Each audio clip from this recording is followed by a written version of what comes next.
أنا معايا على التليفون المحترم المهندس عادل القيعي رئيس شركة الأهلي لكرة القدم. باشمهندس أهلا وسهلا.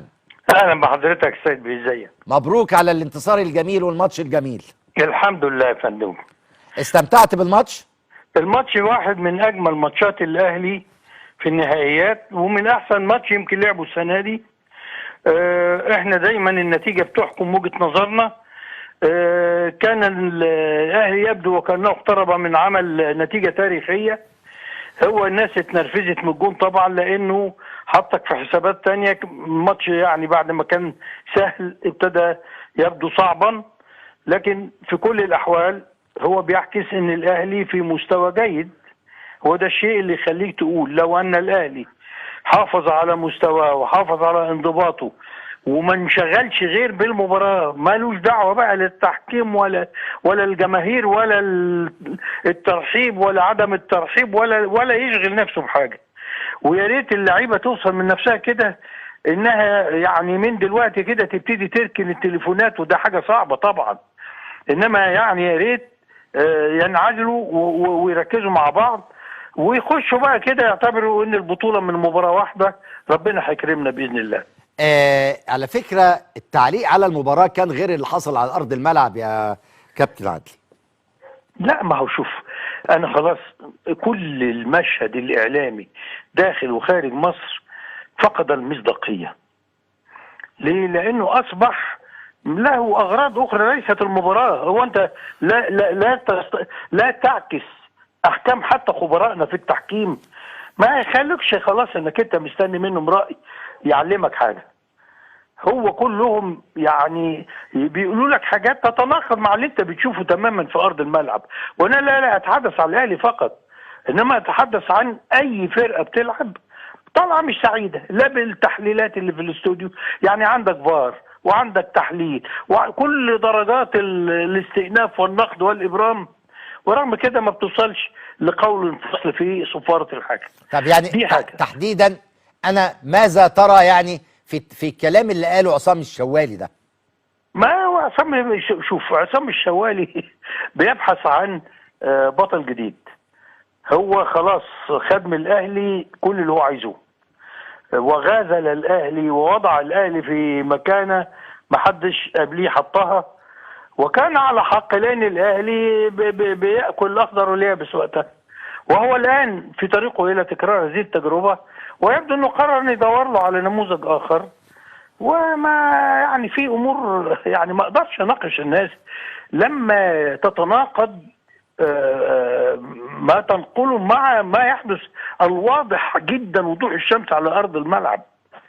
يعني هو لو كان ادى الفرقتين حقهم، لو كان نقل قوة المباراة وجمالها وعظمة ان دول فرقتين وصلوا الى النهائي ويستحقوا هذا الكلام، ما كانش حد لامه. انما انت بقى بتغازل بقى الله اعلم بالاسباب، فما نزعلش يعني. ما يعني انا رايي مش عايز اتوقف امام الامور دي كتير. طيب كان في كلام حوالين ان الاهلي هيقدم اعتراضات او شكاوى حوالين التحكيم وحوالين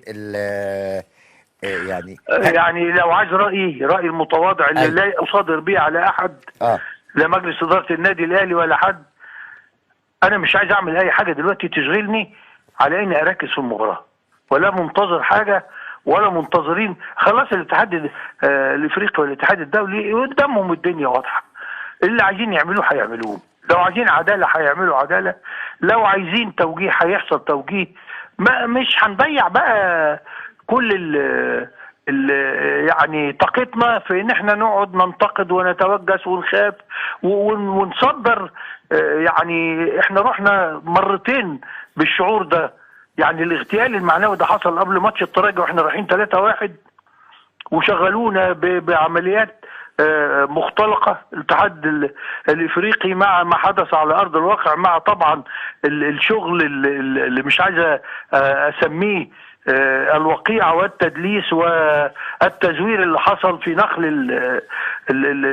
المعلومات الى الجانب التونسي بالاسم، وهم قالوها. فلان اتصل بينا وقال لنا ان في رشوه وفي وادي جواب وجوابات مزوره تقدمت لمجلس الشعب لم يحقق. يا سيد بيه حاجه غريبه وغامضه.